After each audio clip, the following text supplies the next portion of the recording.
Amados hermanos, que la paz y la gracia del Dios Todopoderoso sea de una manera abundante en vuestros corazones. Gracias a Dios porque el Señor me concede la bendición de poder estar ante todos ustedes una vez más para exponer un mensaje más de la palabra de Dios que es importante para nuestras vidas cristianas. En esta ocasión quiero compartir con todos ustedes un tema que lleva como título la organización de la iglesia primitiva. Y para esto habremos de tomar la base escritural de Hechos de los Apóstoles capítulo 6 y los versículos del 1 al 6, que dice así en el nombre de nuestro Señor Jesucristo. En aquellos días, creciendo el número de los discípulos, hubo murmuración de los griegos contra los hebreos, de que sus viudas eran menospreciadas en el ministerio cotidiano. Así que los 12 convocaron la multitud de los discípulos y dijeron: no es justo que nosotros dejemos la palabra de Dios y sirvamos a las mesas. Buscad pues, hermanos, 7 varones de vosotros de buen testimonio, llenos de Espíritu Santo y de sabiduría, los cuales pongamos en esta obra. Y nosotros persistiremos en la oración y en el ministerio de la palabra. Dice el versículo 5: y plugo al parecer a toda la multitud, y eligieron a Esteban, varón lleno de fe y de Espíritu Santo, y a Felipe, y a Prócoro, y a Nicanor, y a Timón, y a Parmenas, y a Nicolás, prosélito de Antioquía. A estos presentaron delante de los apóstoles, los cuales, orando, les pusieron las manos encima. Amén. Gracias a Dios por esta bendición que el Señor nos concede. Quiero darle gracias a mi Dios Todopoderoso que me permite la bendición y la oportunidad una vez más de poder compartir con todos ustedes un mensaje de la palabra de Dios. Como un preámbulo a nuestro tema del día de hoy, permítame darle un poquito de información. Nuestros padres por la fe, en los tiempos de los apóstoles, todos ellos eran muy renuentes a no convivir con quienes no reconocían la doctrina de los apóstoles. Ellos huían de la persecución. Sí, huían de la persecución, pero también huían de quienes no reconocían la auténtica doctrina apostólica. Los miembros de la iglesia primitiva se reconocían entre ellos mismos por la pureza de la doctrina más que nada. Los primeros cristianos, ellos preferían irse al monte a formar su propia congregación antes de que alguien más viniera a intervenirlos y someterlos a falsas doctrinas. Sí, a someterlos a costumbres paganas, trayendo ídolos e idolatría e imponiendo su propia doctrina. Por esa razón ellos se apartaban, querían estar solos, porque no querían inmiscuir otra gente que no fuera de acuerdo con los principios bíblicos, con los principios de la doctrina apostólica.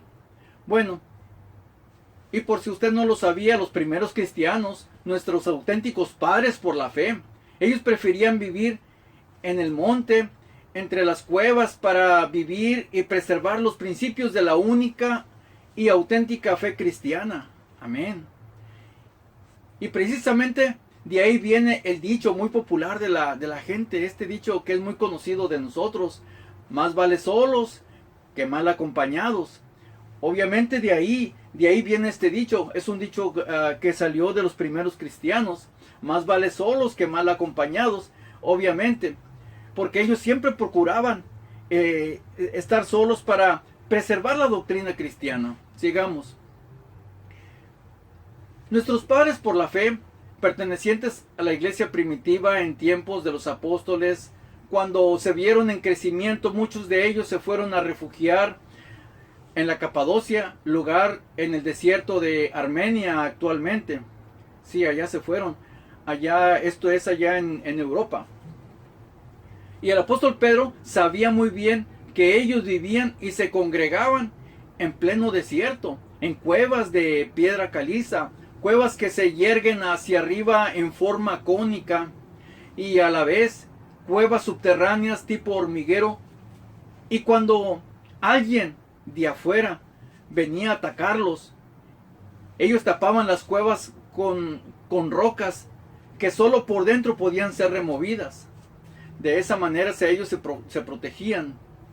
Bueno, el apóstol Pedro les manda un saludo. Veamos en su primera carta, capítulo 1 y versículo 1, que dice, les manda un saludo que dice: Pedro, apóstol de Jesucristo, a los extranjeros esparcidos en Ponto, en Galacia, en Capadocia, en Asia y en Bitinia. Amén. Les manda un saludo a los hermanos, y sabía dónde había cristianos y dónde se congregaban. Ellos sabían muy bien. Sigamos. La multitud de los cristianos que eran perseguidos, que vivían apartados por causa de la persecución, quiero decir con toda confianza que sí, ellos huían de la persecución, sí huían de la persecución, mas no por temor a la muerte, sino que había algo mucho más importante por lo que ellos querían vivir apartados. Y la causa principal era para seguir predicando el evangelio a más gente. Esa es una de las causas. Otra de las causas, para preservar la integridad de la doctrina de los apóstoles. Amén. Para eso ellos querían vivir separados. Cuenta la historia universal, y quienes se dedican a investigar los acontecimientos que sucedieron allá en Roma, específicamente en el Coliseo romano, que cuando los cristianos eran echados en el ruedo, salían los leones y obviamente eran devorados por las bestias, ¿sí? Y cada uno de ellos ofrendaba su vida por amor a Cristo, no negaban su fe. Es lo que les decía, ellos huían por amor a Cristo y por preservar la pureza de la doctrina, para seguir predicando el evangelio, pero no por temor a la muerte. No, mi hermano, claro que un verdadero cristiano no tiene temor a la muerte cuando vive en Cristo Jesús, Señor nuestro, porque su confianza está en Dios Todopoderoso. Narran los historiadores que allá arriba en las gradas en el Coliseo romano, donde se sentaba el César, el emperador romano, junto con todo el séquito, con él, todos los miembros de la corte que le acompañaban en las gradas arriba donde se sentaban, todos ellos iban a mirar a los cristianos, y para ellos era todo un espectáculo. Bueno, y de todos los asistentes y espectadores, todos ellos iban a mirarlos como todo un espectáculo.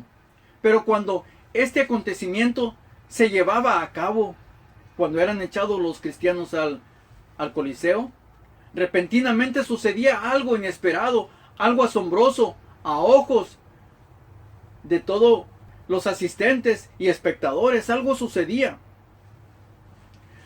Pues al ver esto, los miembros de la corte que estaban junto al César, que el cristiano simplemente se dejaba devorar de los leones, producía un impacto muy fuerte en alguno de ellos, en el corazón de alguno de ellos. Y sucedía que estas personas, cuando miraban a los cristianos que eran devorados por las bestias, por los leones, y que el cristiano simplemente se dejaba tragar por los leones, no negando su fe, sucedía algo. Estas personas simplemente se levantaban de las gradas de donde estaban ahí sentados con el emperador. Se levantaban de las gradas, se encaminaban hacia las escaleras y empezaban a descender por ellas mismas hasta llegar a la orilla del ruedo de donde estaban los leones. Y sin pensarlo más, se dejaban caer al mismo ruedo y eran también tragados de los leones, confirmando así ellos mismos su fe en Cristo Jesús, Señor nuestro.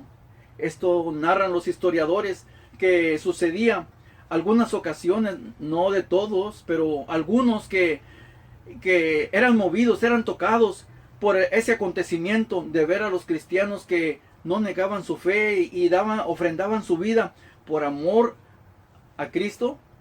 Ellos eran tocados también, y ellos también no le decían nada a nadie, simplemente bajaban, se tiraban al ruedo, que los tragaran los leones.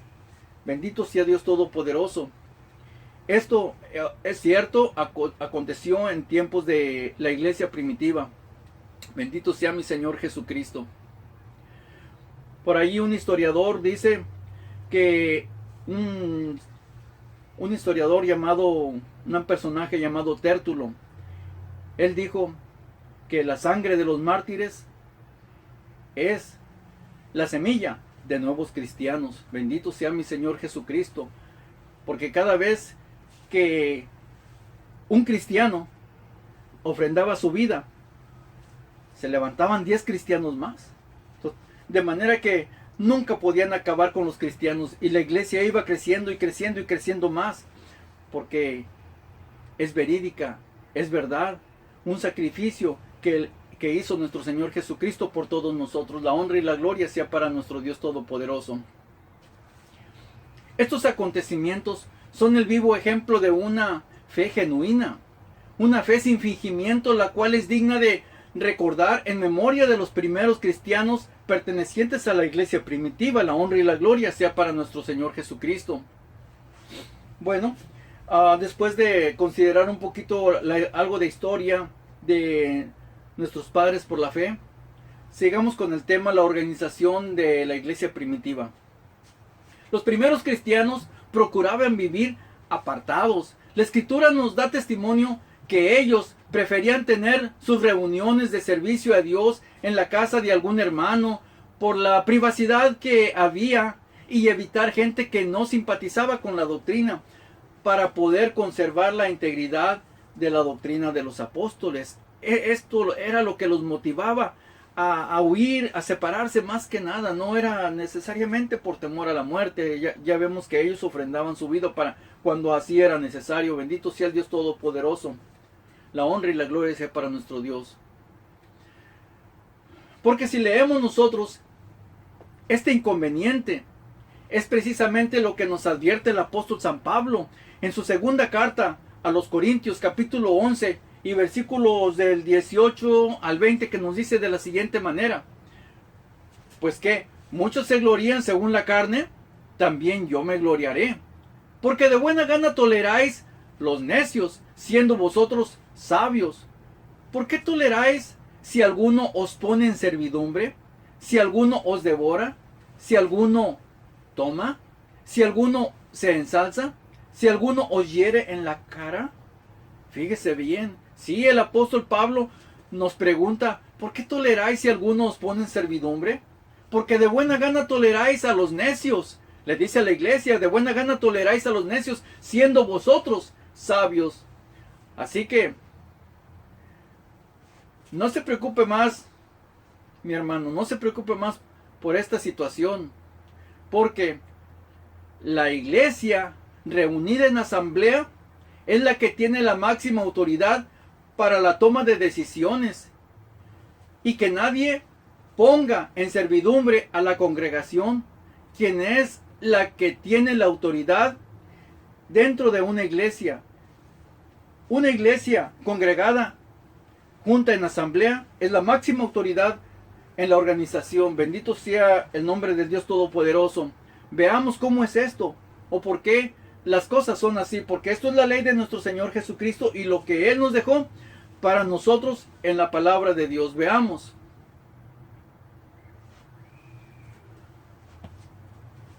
Según la organización de la iglesia primitiva, veamos, la autoridad de la congregación reunida en asamblea es la máxima autoridad según la palabra de Dios. ¿Qué tanta autoridad tenía la congregación de una iglesia en tiempos de los apóstoles? Veamos. La congregación reunida en asamblea es quien tiene el poder para decidir qué es lo que se va a hacer, y los ancianos pastores deben de poner por obra los acuerdos tomados por la congregación. Y el ejemplo lo tenemos con nuestros hermanos de la iglesia primitiva. Veamos lo que nos dice la ley de Cristo.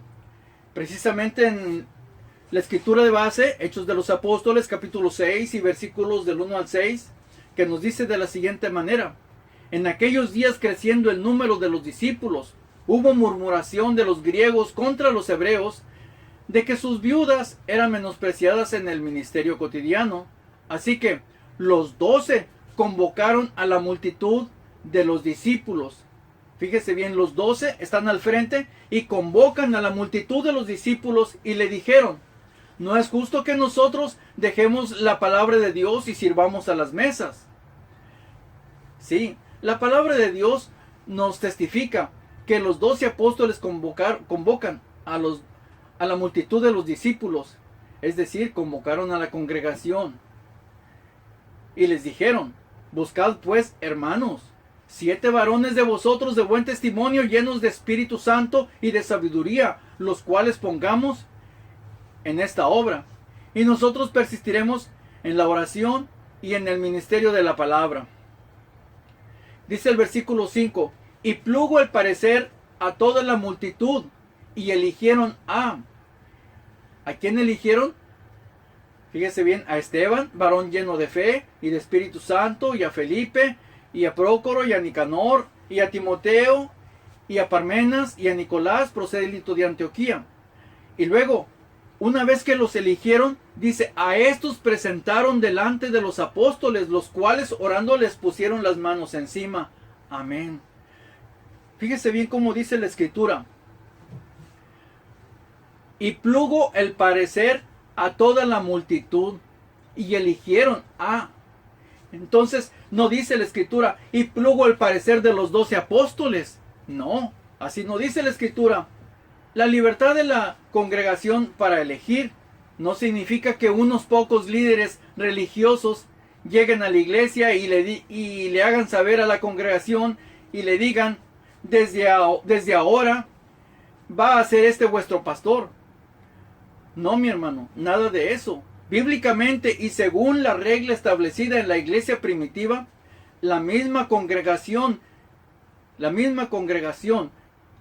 quienes por medio de asamblea general, es la multitud quien elige de entre los hermanos de la congregación quienes van a ser sus nuevos pastores. Si la elección del nuevo pastorado en una congregación se está haciendo en forma diferente, va en contra de los principios y los designios de Dios. ¿Sí? Y de lo que quedó establecido en la palabra de Dios para enseñanza de nosotros, si alguien lo está haciendo de diferente manera. Porque para elegir los pastores es la misma congregación quien lo debe de hacer. Entonces, veamos, la congregación de la iglesia primitiva estaba formada por miembros que pertenecían a la fe de la doctrina de los apóstoles. Las funciones de la iglesia reunida en asamblea nos registra la palabra de Dios, que eran plenas. Por lo tanto, la iglesia reunida en asamblea es la máxima autoridad en la junta y en la congregación en una iglesia. Veamos. En la actualidad, muchas organizaciones democráticas tienen una asamblea como órgano máximo de decisión, como lo es el caso de las organizaciones sin fines de lucro. Entre estas se encuentran las iglesias también. Inclusive, la misma democracia de un pueblo, permítame darles un poquito de información. La misma democracia de un pueblo o de una nación, el voto popular está basado en la Sagrada Escritura. Sí. Hechos de los Apóstoles, capítulo 6 y versículo 5. Cuando dice esta frase, es bien importante que la entendamos. Esta frase es muy poderosa. De ahí se desprende la democracia. Dice Hechos 6, 5. Y plugo el parecer a toda la multitud y eligieron a. Sí, dice, y plugo el parecer a toda la multitud y eligieron a. Eso significa democracia. Eso significa que la iglesia tiene el poder de elección. Y una vez que empezaron la iglesia entre ellos mismos, dijeron: bueno, pues vamos a escogerlos, y escogieron a los 7, pero la congregación, la multitud los escoge a los 7, y luego se los presentan estos a los apóstoles, y los apóstoles simplemente ponen las manos sobre ellos y oran, pero la iglesia los eligió. Bendito sea el Dios Todopoderoso. Esto es muy importante para que nosotros vayamos entendiendo cuáles son los derechos que tiene la iglesia y la autoridad en una congregación. La honra y la gloria sea para nuestro Señor Jesucristo por las cosas que nos dejó, para que nosotros vivamos por ellas. Esta escritura tiene mucho peso en la actualidad ¿sí? Cuando se lleva a efecto una elección popular, porque existe y se reconoce el voto de la multitud del pueblo. Esto es la democracia, se reconoce la multitud del pueblo, el derecho y el voto. Y aprovechando la ocasión, permítame mencionarle un bello ejemplo y digno de ser recordado, que la Constitución de los Estados Unidos fue formada con principios basados en la Biblia, según lo hemos ya escuchado, que Estados Unidos está formado o tiene bases bíblicas en la misma Constitución, y muchas partes están compuestas basadas en la palabra de Dios, la Constitución. Déjeme explicarle por qué es muy importante reconocerlo. Si usted toma en sus manos la Constitución de los Estados Unidos, el libro o el mismo testamento de esta Constitución, se fijará que en la primera hoja, cuando usted mira la primera hoja, inmediatamente cuando abre ese libro, quedó escrito como sigue. En la primera hoja, inmediatamente al principio, en el primer renglón, dice We the People. Y para los que no saben qué significa We the People, esto es, nosotros la gente. Sí, porque la gente es la que tiene el poder de la elección. Así empieza la Constitución de los Estados Unidos, We the People, con esta frase tan bella y tan hermosa: nosotros, la gente, la autoridad y nadie más. No es el presidente, no es el gabinete del presidente, no es la Suprema Corte la que tiene la autoridad. ¿Quién? We the People, nosotros, la gente, esa es la que tiene la autoridad. Bendito sea Dios nuestro Señor. Y esto está basado en los Hechos de los Apóstoles, capítulo 6 y versículo 5. Bendito sea el nombre del Dios Todopoderoso. La honra y la gloria sea para nuestro Dios. Pero es bueno saberlo para que sepamos nosotros qué es lo que contiene la Constitución también y en dónde está basada la democracia de un pueblo o de alguna nación. Sigamos. Volviendo a nuestro tema, en la congregación, quien tiene la completa autoridad de nombrar y remover sus ancianos pastores cuando así es necesario, porque según el canon sagrado, cada congregación es independiente una de otra, pues cada congregación debe tener cuidado de los miembros suyos y nada más de sus miembros. Sí, la iglesia debe de tener cuidado de sus miembros y no de nadie más. La constitución de los ancianos en cada una de las iglesias, esto es bien importante saberlo. La constitución de los ancianos en una iglesia, según la autoridad que tiene cada congregación, en cada una de las iglesias debe de haber 2 ancianos pastores por cada iglesia. Y los ancianos eran elegidos por la misma membresía de cada iglesia, según lo establece Hechos de los Apóstoles, capítulo 6 y versículo 5. No por nada tenemos esta escritura a la cual nosotros debemos de sujetarnos. Y plugo el parecer a toda la multitud y eligieron a. Esta frase es bien importante para saber que es la iglesia quien elige a sus pastores. No es que algunos poquitos líderes lleguen y digan este va a ser su nuevo pastor, mi hermano. Nada de eso, nada de eso. Eso no es bíblico. Y en base a esta ley, los apóstoles solo ayudaban a cada congregación a integrarles ancianos pastores. Pues cuando se formaba una nueva congregación, la multitud de los discípulos o la congregación los elegía y los apóstoles solos les imponían las manos sobre ellos para ungirlos. Sigamos adelante.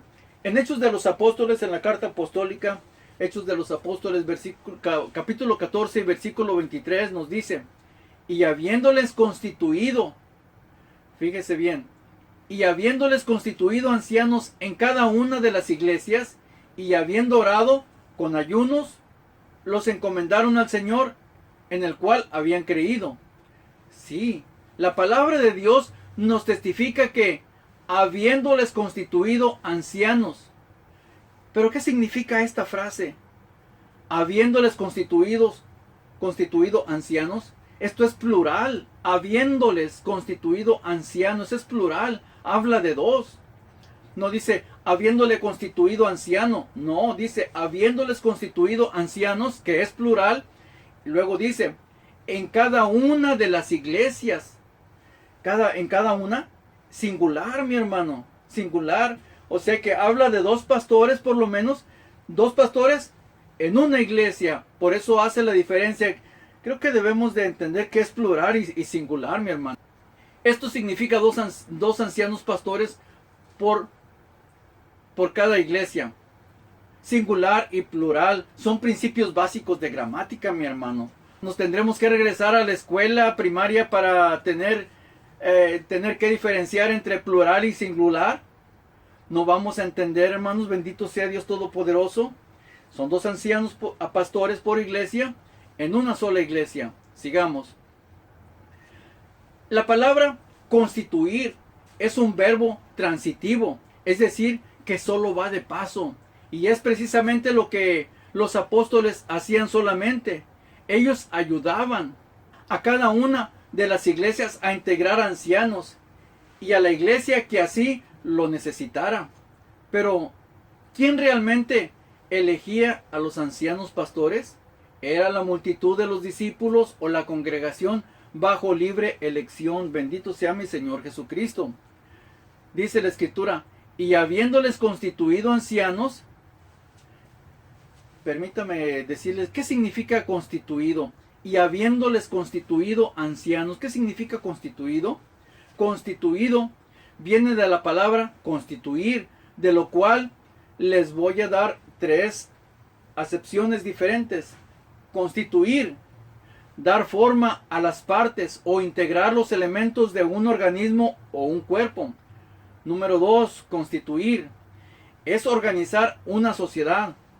Número 3, constituir, se refiere a dar formalidad legal a que una o más personas pasen a tomar cargo de una encargatura que antes no tenían y como consecuencia establecer el compromiso de que las personas acepten el puesto determinado de trabajo que se les haya otorgado. Amén. Eso significa constituir. Entonces, de lo cual nosotros concluimos que el significado elegir y constituir son palabras con significado muy diferentes, mi hermano. No significan lo mismo. Elegir y constituir tienen significado diferente. Los apóstoles nunca eligieron ancianos. Fíjese bien, los apóstoles nunca eligieron ancianos a la iglesia. Solo ayudaban a cada congregación a integrarles ancianos pastores cuando así lo necesitaban. Veamos el caso de cuando por causa de la persecución mataban a uno de los ancianos pastores en una de las iglesias de allá de Europa, en la iglesia primitiva. Tenían que ser nombrado uno en sustitución para sustituirlo al que había fallecido. Por esta causa, dice el apóstol Pablo cuando escribe a Tito, capítulo 1 y versículo 5, por esta causa te dejé en Creta, para que corrigieses lo que falta, y pusieses ancianos por las villas, así como te lo mandé.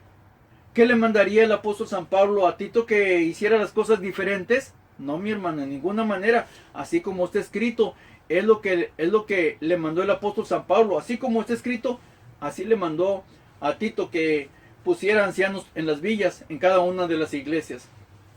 Sigamos.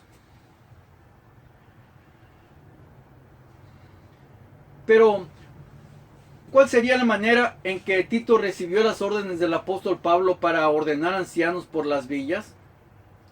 En donde quiera que hubiera necesidad, en donde quiera que hubiera iglesias del Señor, ¿sí? ¿Sería de una manera diferente? Claro que no, mi hermano, claro que no. La enseñanza que se registra en Hechos de los Apóstoles, capítulo 6 y versículos del 1 al 6, para establecer ancianos pastores en las iglesias, es exactamente la misma enseñanza, no cambia. Porque Las palabras ordenar, asignar o designar son sinónimo de mandato o directriz. Fíjese bien. Y los apóstoles no ordenaban o asignaban ancianos según su parecer, porque esto era competencia de la asamblea de la iglesia primitiva. No entremos en desobediencia, hermanos. La palabra designar no tiene nada que ver con la palabra constituir, son diferentes. Veamos el ejemplo que nos deja el apóstol el apóstol Santiago, capítulo 5 y versículo 14, cuando dice: ¿está alguno enfermo entre vosotros? Llame a los ancianos de la iglesia y oren por él, ungiéndole con aceite en el nombre del Señor. Santiago apóstol nos enseña diciendo: llame a los ancianos. Cuando dice llame a los ancianos, es plural. ¿Es plural, mi hermano? Llame a los ancianos de la iglesia. ¿De las iglesias? No, dice de la iglesia. Llame a los ancianos, dos, porque son dos. De la iglesia, singular, mi hermano. No dice llame a los ancianos de las iglesias. No significa eso, mi hermano. Tengamos cuidado cuando leemos y para no cometer errores y para no enseñar lo que la palabra de Dios no nos enseña. No podemos dejarnos llevar nada más por las tradiciones de la gente, lo que ellos dicen o mandamientos de hombre, porque entramos en desobediencia, en contradicción a la palabra de Dios. Tenemos que obedecer lo que nos dice y establece y ordena la ley de Cristo. Veamos ahora en la carta apostólica, Hechos de los Apóstoles, capítulo 20, versículos del 17 y el 18. Y enviando desde Mileto a Éfeso, hizo llegar a los ancianos de la iglesia. Y cuando vinieron a él, les dijo: varones, sabéis cómo desde el primer día que entré en Asia he estado con vosotros por todo el tiempo.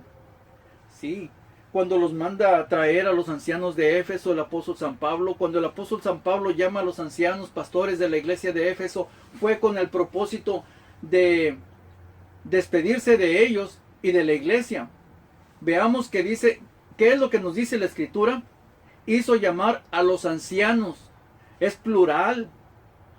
Cuando dice hizo llamar a los ancianos, plural, de la iglesia, singular. Bendito sea mi Señor Jesucristo. Estas cosas hay que entenderlas, hermanos, para no entrar en desobediencia a la palabra del Señor. Y el mandamiento que sean dos ancianos pastores por iglesia se desprende de lo que enseñó nuestro Señor Jesucristo. Es un mandamiento del Señor Jesucristo que sean dos ancianos pastores por iglesia. San Juan, Evangelio según San Juan, capítulo 8 y versículos del 15 al 18, que dice así de la siguiente manera: vosotros según la carne juzgáis, mas yo no juzgo a nadie, dijo nuestro Señor Jesucristo. Y si yo juzgo, dijo el Señor, mi juicio es verdadero, porque no soy solo, dijo el Señor, porque no soy solo, sino yo y el que me envió, el Padre. Y en vuestra ley, le dice a los que lo estaban escuchando, escribas y fariseos, y en vuestra ley está escrito: el testimonio de dos hombres es verdadero. Así que esta ley no la ignoraban los escribas y fariseos, los maestros de Israel, no ignoraban esta ley. Por eso dicen: y en vuestra ley está escrito que el testimonio de dos hombres es verdadero. Yo soy el que doy testimonio de mí mismo, y da testimonio de mí el que me envió, el Padre. Dijo Jesús: y en vuestra ley está escrito, el testimonio de dos hombres es verdadero. Sí, desde antiguo, en la misma ley de Moisés quedó establecido que aquí en la tierra el testimonio de dos hombres es verdadero. Por lo tanto, que cada iglesia debe de tener dos pastores ancianos es un requisito indispensable, mi hermano, y que está avalado cuando Jesús pone de manifiesto que la divinidad dejó establecido este principio en base al testimonio de dos, de Jesucristo enviado del cielo y el testimonio del Padre quien lo envió. Por esta razón quedó escrito así en San Juan capítulo 8 y versículo 18. Yo doy testimonio de mí mismo y da testimonio de mí el que me envió, el Padre. Amén. Bendito sea el Dios Todopoderoso. La honra y la gloria sea para nuestro Dios. Sigamos adelante con nuestro tema, hermano. Si alguien no está de acuerdo con lo que está escrito en la Biblia, en la palabra de Dios, solo veamos lo que nos recomienda nuestro apóstol, porque la iglesia merece el debido respeto. Bendito sea mi Dios Todopoderoso. Carta a los Romanos, capítulo 16 y versículo 17. Y os ruego, hermanos, que miréis a los que causan disensiones y escándalos contra la doctrina que vosotros habéis aprendido, y apartaos de ellos. Es lo que dice el apóstol San Pablo. Apartaos de ellos.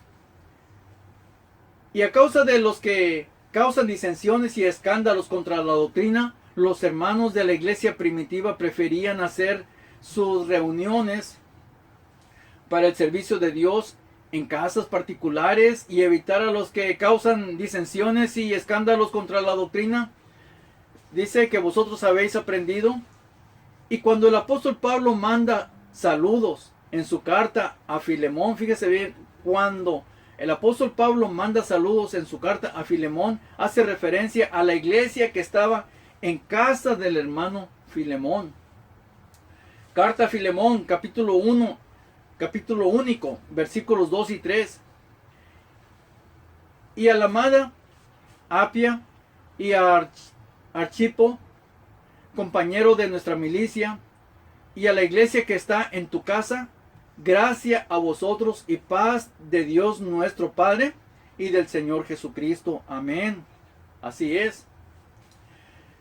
Sí, en la casa del hermano Filemón había toda una congregación con paz de Dios y no con escándalos contra la doctrina.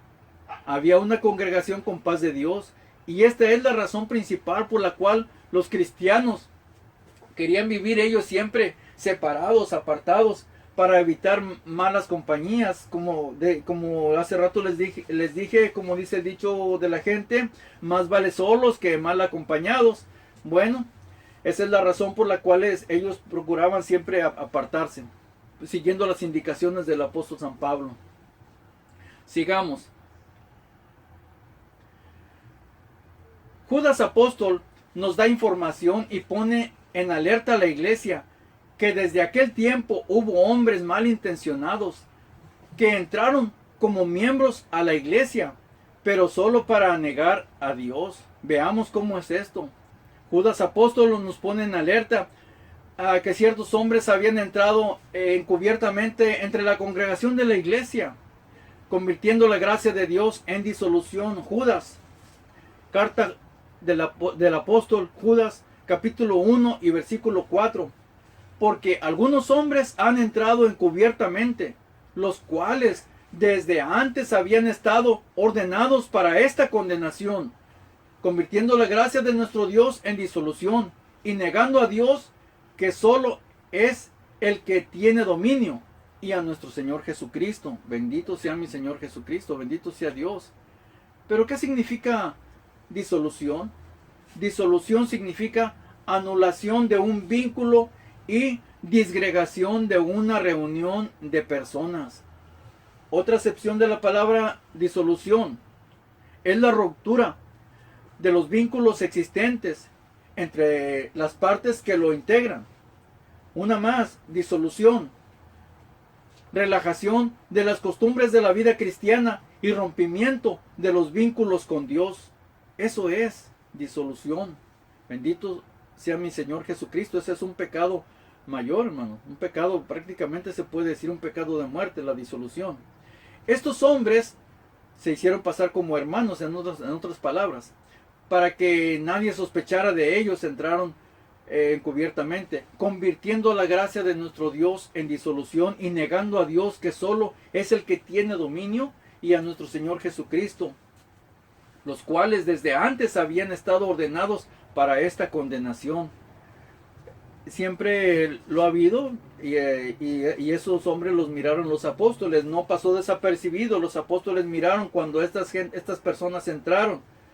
pero así quedó, porque en los planes de Dios no sabemos, el Señor simplemente deja crecer la iglesia a que crezca, pero no significa que no vayan a tener condenación, sí, van a tener juicio o condenación a estas personas que hicieron eso desde un principio. Sigamos adelante. Siguiendo con la organización y el fundamento apostólico de la iglesia primitiva, la Escritura nos da testimonio que no había ningún necesitado en la iglesia. Fíjese bien, no había ningún necesitado en la iglesia. Esa era una de la hermosura de la iglesia primitiva. ¿Sí? Es decir, que no había ningún necesitado en la congregación. Hechos de los Apóstoles, capítulo 4 y versículo 32 a 35, que nos dice de la siguiente manera: y la multitud de los que habían creído era de un corazón y un alma, y ninguno decía ser suyo algo de lo que poseía, mas todas las cosas les eran comunes. Y los apóstoles daban testimonio de la resurrección del Señor Jesús con gran esfuerzo, y gran gracia era en todos ellos, que ningún necesitado había entre ellos, porque todos los que poseían heredades o casas, vendiéndolas, traían el precio de lo vendido y lo ponían a los pies de los apóstoles, y era repartido a cada uno según habían menester o según había necesidad. Amén. Eso es lo que hacían cuando alguien podía hacer esto.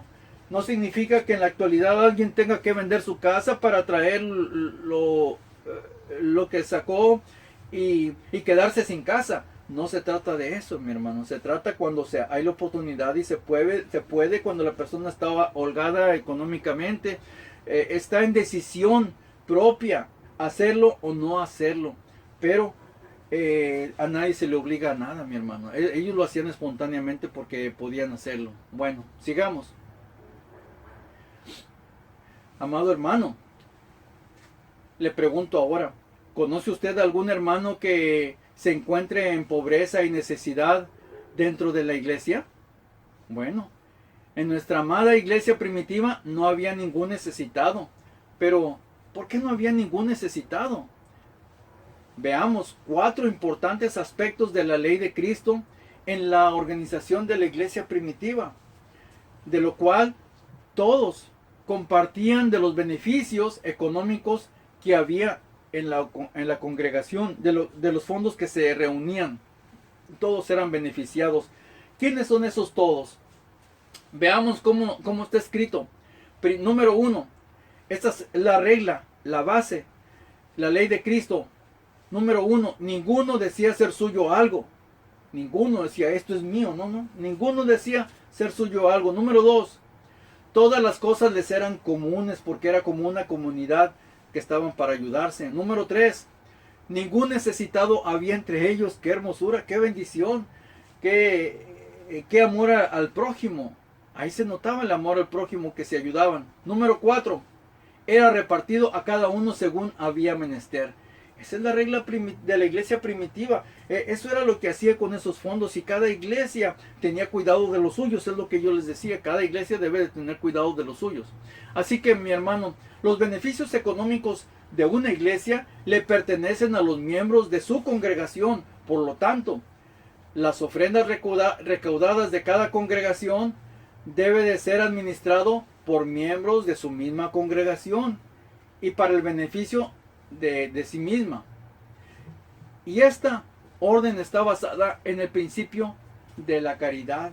Sí, mi hermano, en el principio de la caridad está basada el darle al que no tiene, que la iglesia debe de profesar para honra y gloria de nuestro Dios. Debe de profesarla así como está escrito, debe ponerla por práctica. Veamos ahora en la primera carta del apóstol Pablo a los tesalonicenses, capítulo 4 y versículos 9. Dice: mas acerca de la caridad fraterna, no tenéis menester que os escriba, porque vosotros mismos habéis aprendido a Dios, que os améis los unos a los otros. Eso es lo que está escrito, es lo que quedó escrito. Porque vosotros mismos habéis aprendido de Dios, que os améis los unos a los otros. Amén. Eso es la verdadera caridad, de amarnos los unos a otros. Y el apóstol San Pablo hace mención, vosotros habéis aprendido directamente de Dios. ¿Cuándo aprendimos de Dios la caridad o el amor o el servicio a los demás? Cuando Él se entregó en la cruz por amor de nosotros, por amor a la humanidad, entregando su vida en rescate por muchos. Bendito sea el Dios Todopoderoso. De ahí tenemos el bello ejemplo, lo cual nosotros debemos de seguir fielmente, de mirar los unos por los otros y, si es posible, ofrendar nuestras vidas por causa del Evangelio, por causa del hermano. ¿Por qué? Porque así está escrito. Bendito sea el Dios Todopoderoso. Nosotros debemos de seguir la regla de la iglesia primitiva para que nosotros podamos practicar la doctrina apostólica. Sigamos adelante. Romanos, la carta del apóstol San Pablo a los Romanos, capítulo 13, versículo 10 dice, la caridad no hace mal al prójimo. Cuidado con eso. La caridad no hace mal al prójimo. El cumplimiento de la ley es la caridad. Amén. Eso así quedó escrito. Veamos otra escritura. Colosenses, capítulo 3 y versículo 14 nos dice de la siguiente manera. Y sobre todas estas cosas, vestíos de caridad, la cual es el vínculo de la perfección. Amén. Bendito sea Dios. Si alguno tiene caridad en sí mismo, dice, tiene el vínculo de la perfección. La caridad nos va perfeccionando con amor al prójimo, con amor a Dios y amor al prójimo. Bendito sea mi Señor Jesucristo. Sigamos adelante. Ahora veamos, ¿quién administraba las ofrendas recaudadas en la iglesia? ¿Se ha preguntado alguna vez quién administraba los fondos en la iglesia primitiva? Veamos las escrituras para darnos cuenta de lo que quedó escrito. ¿Quién repartía los beneficios económicos a los hermanos? ¿Quién hacía justicia al pobre según había necesidad?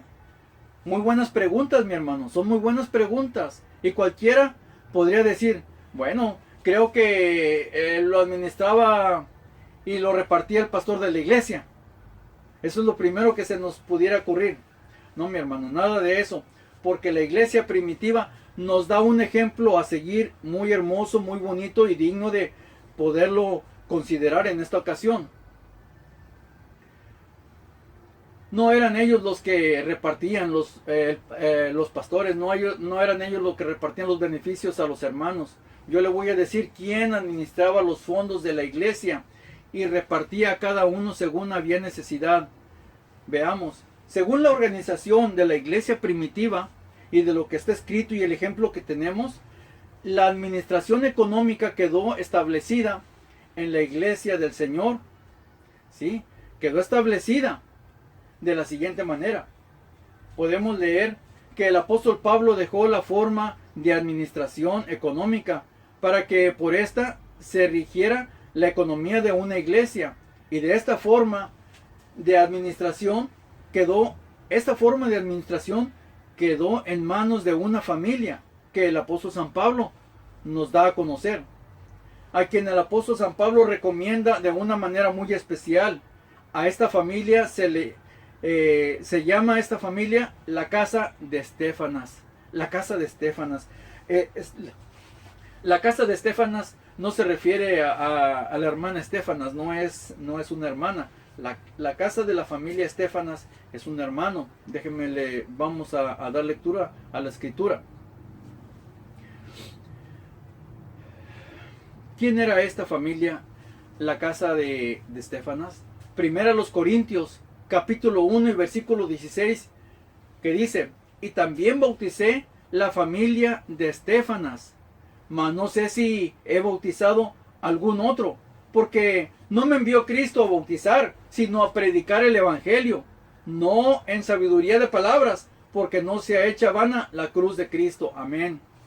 El hermano Estéfanas fue un hermano a quien el apóstol Pablo bautizó junto con los miembros de su familia, y ellos fueron dedicados por la iglesia para el servicio del ministerio de los santos. Amén. Pero, ¿en qué consistía este ministerio de los santos? En que esta familia en que esta familia, dedicados por la congregación, ellos fueron los encargados del mantenimiento y distribución de los fondos económicos para los miembros de su iglesia en los tiempos de la iglesia primitiva. Veamos este hermoso ejemplo, y para esto vamos a leer la escritura, primera carta a los Corintios, capítulo 16 y versículos 15, que nos dice de la siguiente manera: velad, estad firmes en la fe, portaos varonilmente y esforzaos. Todas vuestras cosas sean hechas con caridad. Amén. Y os ruego, hermanos, que ya sabéis que la casa de Estéfanas es las primicias de Acaya, y que se han dedicado al ministerio de los santos. Que vosotros, le dice a la iglesia, que vosotros os sujetéis a los tales y a todos los que ayudan y trabajan. Huélgome de la venida de Estéfanas y de Fortunato y de Achaico, porque estos suplieron lo que a vosotros faltaba. Amén. ¿Qué es lo que está diciendo? ¿Se fija?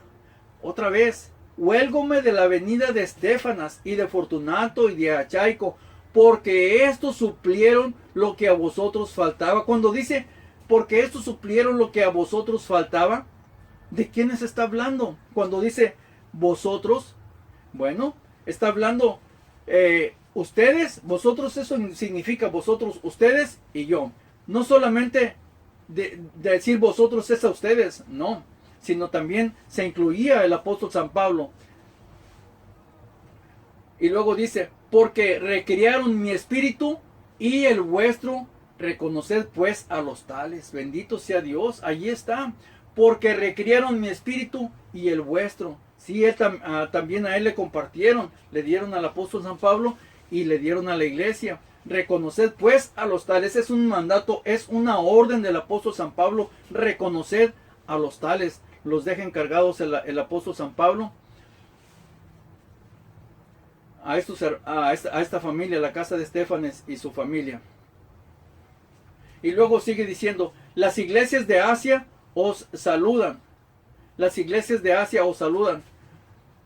Os saludan mucho en el Señor Aquila y Priscila, con la iglesia que está en su casa. Tenemos, dice, os saludan mucho en el Señor Aquila y Priscila, con la iglesia que está en su casa. ¿Sí?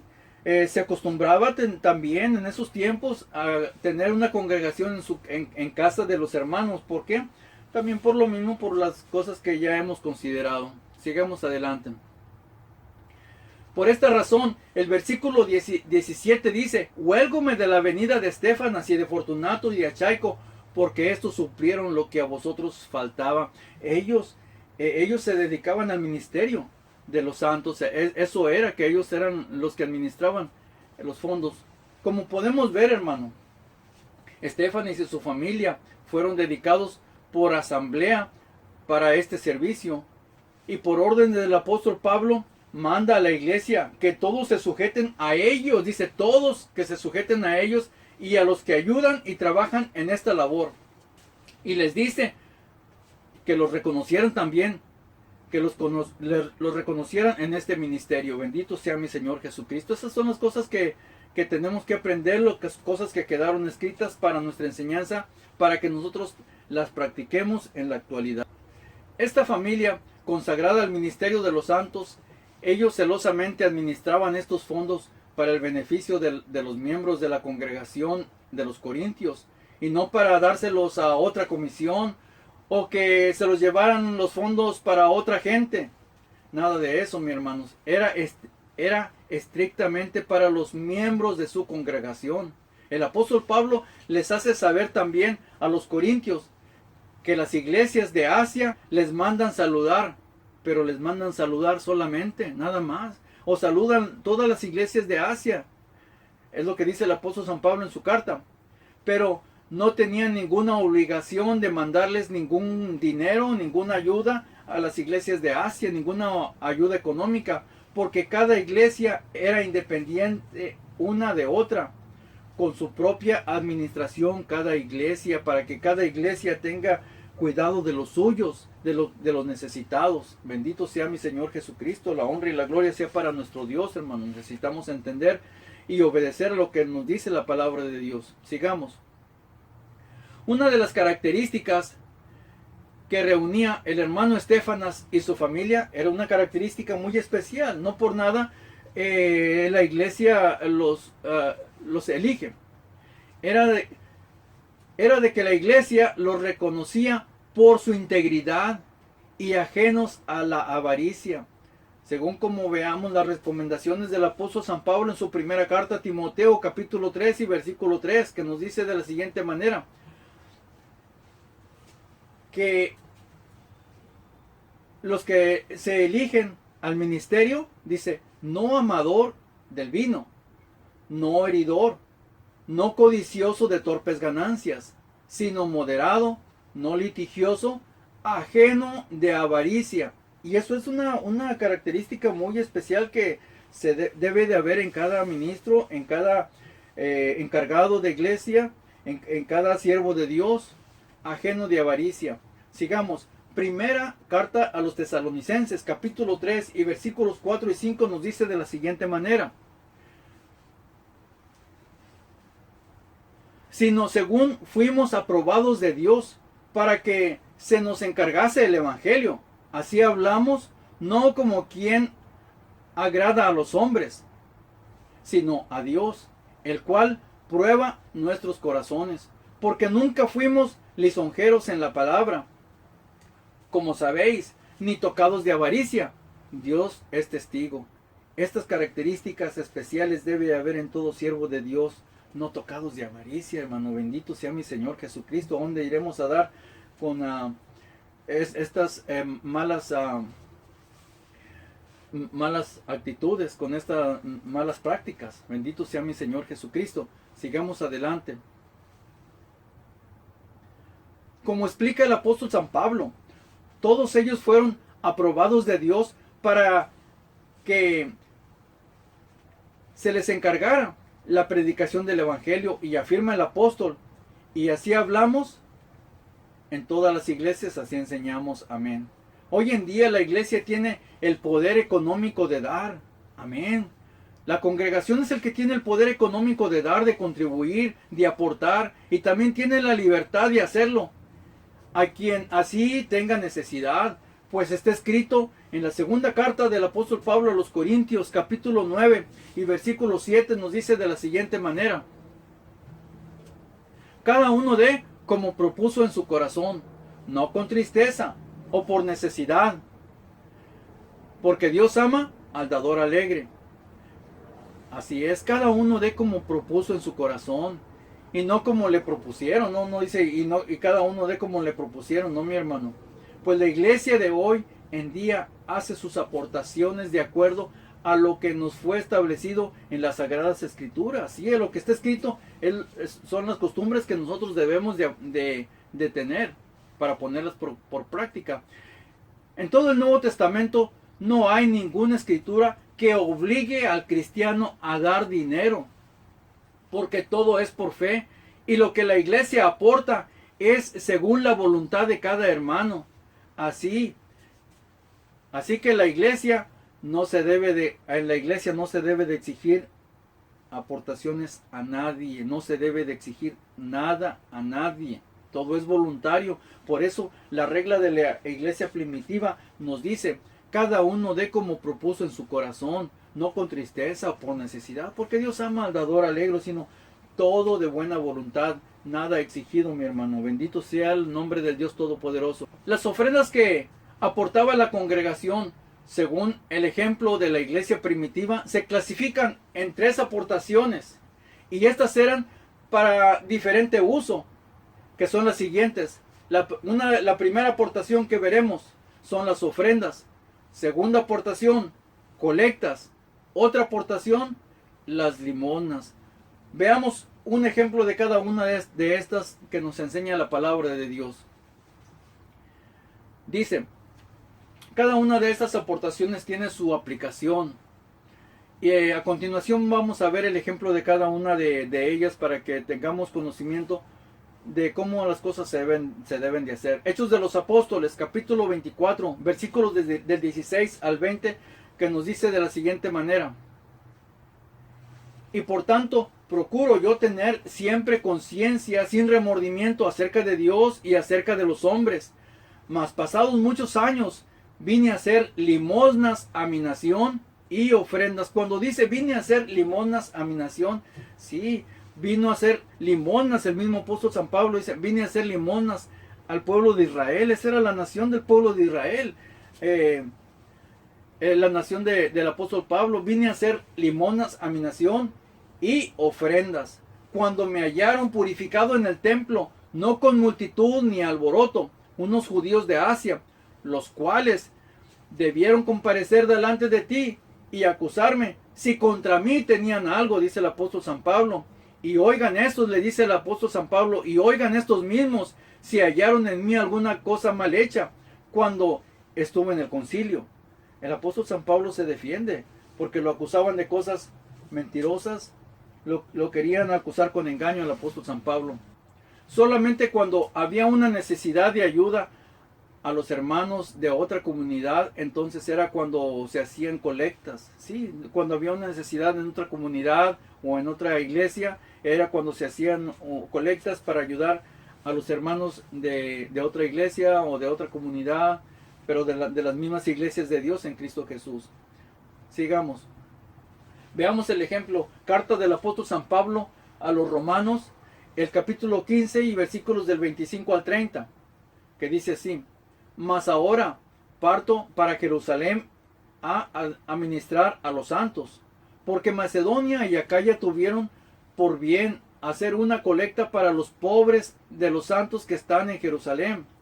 Ruegos, empero, hermanos, por el Señor nuestro Jesucristo y por la caridad del Espíritu, que me ayudéis con oraciones por mí a mi Dios, que sea librado de los rebeldes que están en Judea, y que la ofrenda de mi servicio a los santos en Jerusalén sea acepta. Sí, el apóstol San Pablo estaba pidiendo las oraciones de la iglesia para que cuando pasara de los rebeldes que eran ladrones, y para que no le robaran las ofrendas. Dice, oren por mí cuando pase por ahí, ¿verdad? Dice, para que la ofrenda de mi servicio, sea acepta a los hermanos de allá de Jerusalén. Bendito sea Dios. Eso es amor al prójimo, mi hermano. Eso es amor a nuestro prójimo. Bendito sea mi Señor Jesucristo. La honra y la gloria sea para Dios. Veamos ahora la escritura. Evangelio según San Mateo, capítulo 6 y versículos del 1 al 4.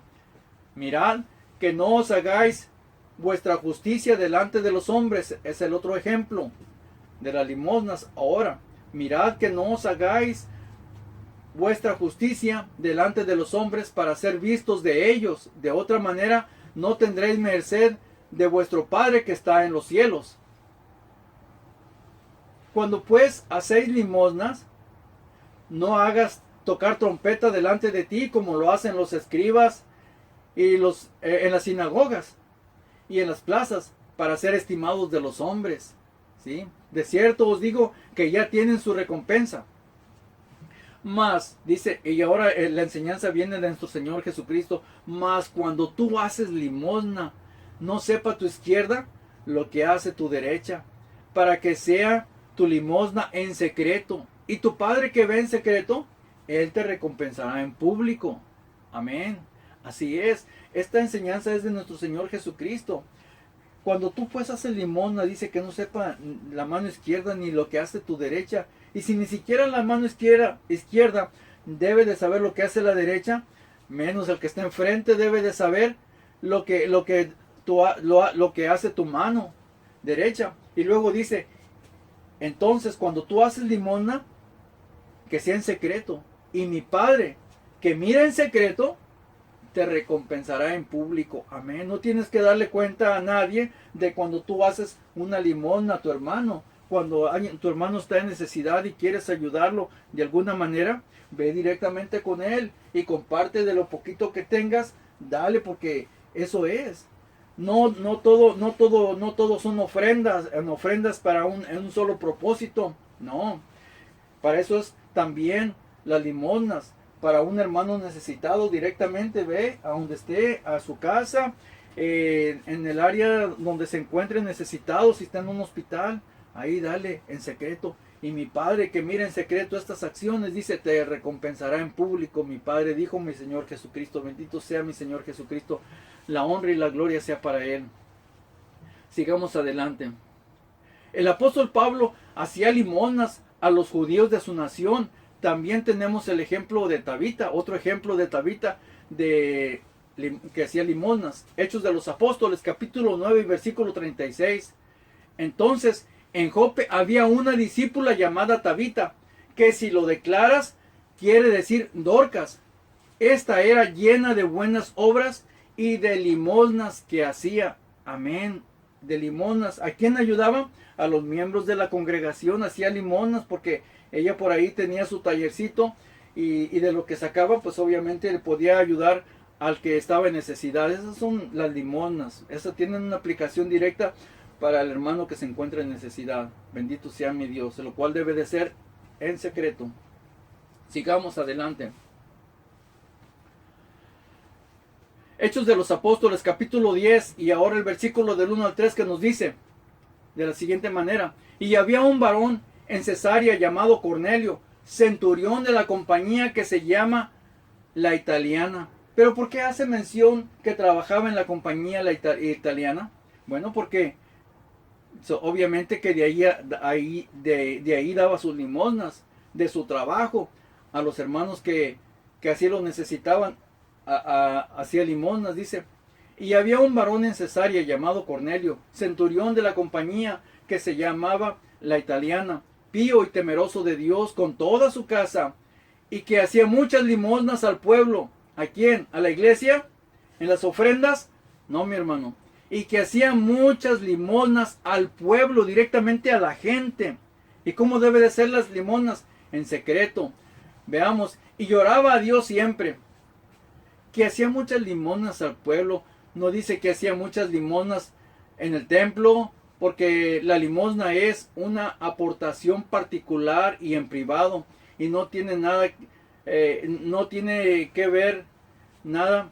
Y nadie tiene que saber cuando usted hace una limosna o hace limosnas a algunos de sus hermanos. Y como lo dijo Jesús, Él mismo: y tu Padre que ve en secreto, Él te recompensará en público. Amén. La honra y la gloria es para mi Señor Jesucristo. Sigamos. Amados hermanos, todos tenemos esta enseñanza que hemos recibido el día de hoy de parte de nuestros maestros, de los apóstoles. Tenemos esta enseñanza, sea para bendición y edificación de todos y cada uno de nosotros, de todas las iglesias cristianas, donde quiera que se reúna el cristiano, no importando la denominación. La enseñanza es la misma, la enseñanza es única, la enseñanza es la misma para todas las iglesias cristianas. Si nuestro Señor es nuestro Señor Jesucristo, entonces esta enseñanza es para todo cristiano, independientemente de la denominación en que se encuentre el hermano o la hermana. Sigamos. Pues tenemos uno solo, que es el que murió por todos nosotros, y todos debemos la honra y la gloria al que entregó en sacrificio por nosotros, ¿sí? Al que se entregó por amor de nosotros. A ese le debemos la honra y la gloria.